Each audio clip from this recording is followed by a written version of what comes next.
Mesdames et messieurs, bienvenue à Vametra Cameroun.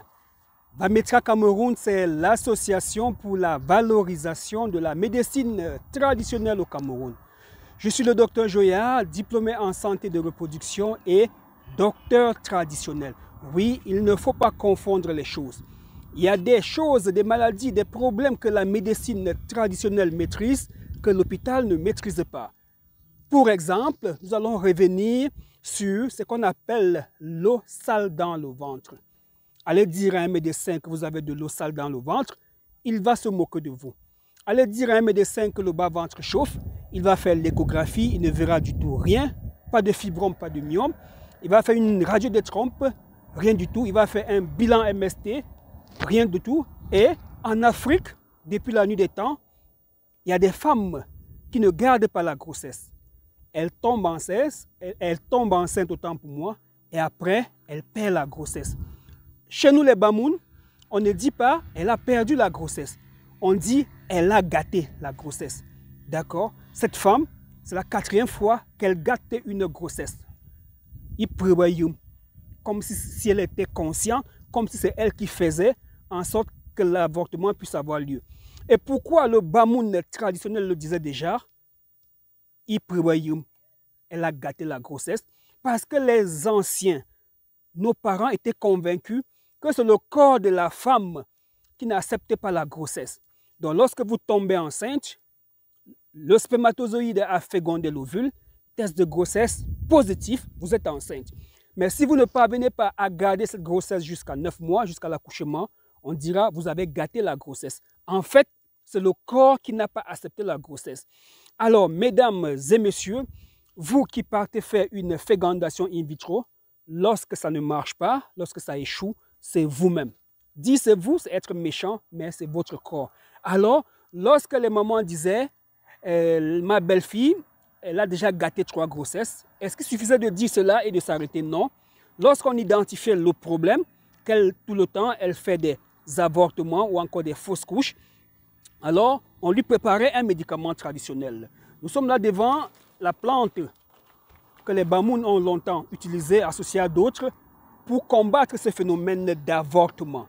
L'avortement ici, c'est l'équivalent du rejet de l'embryon implanté dans la muqueuse utérine lors de la fécondation in vitro. Mesdames et messieurs, je fais cette vidéo pour 2 catégories de femmes. Celles chez qui on n'a rien trouvé à l'hôpital, mais qui sont toujours stériles. Revenez au village, revenez en Afrique, revenez en médecine traditionnelle.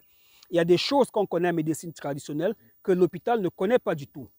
Oui, mesdames, vous êtes dans la quarantaine, vous avez fait une première FIV, ça a échoué, une seconde, ça a échoué, vous voulez faire une 3e ou une 4e, ou vous voulez recommencer. Attention, madame, revenez en Afrique, soignez-vous normalement, nettoyez ce utérus, buvez les remèdes qui vont enlever ce que l'un des tradipraticiens, Papa Yakuba, appelait dans l'autre vidéo, Kenso. Oui, c'est l'eau sale. Quand on dit l'eau sale, c'est parce que l'Africain n'avait pas de termes scientifiques pour dire hormones, ou pour dire autre chose, ou pour dire hydrosalpins, pour pouvoir déterminer ou nommer les problèmes de santé des femmes. Donc, madame, il était important pour moi de marquer un arrêt au pied de cet arbre. En fait, c'est un arbre à la base. Puisqu'on l'a coupé, il y a une jeune tige qui est sortie là, qui a fait de très larges feuilles. D'accord? Voilà. Vous qui vous trouvez très loin en Europe, aux États-Unis, un peu partout dans le monde, nous ne pouvons pas vous envoyer des feuilles fraîches comme ça. Alors, on va chercher ces mêmes feuilles, on va découper, on va sécher au soleil. Après, on va écraser, on va avoir des poudres qu'on va vous acheminer par la poste aux 4 coins du monde. Mesdames et messieurs, merci pour m'avoir écouté pour cette minute de médecine et tradition. Oui, retenez cela, médecine et tradition, ou encore gynécologie à l'africaine. Comment est-ce que l'Africaine pratiquait la gynécologie? Sur quel examen se basait-il pour préparer un remède pour la conception, pour l'accouchement à une femme? L'Africain se basait sur des connaissances empiriques, mais qui se sont avérées vraies avec le temps. Je vous ai montré les racines du péché africain,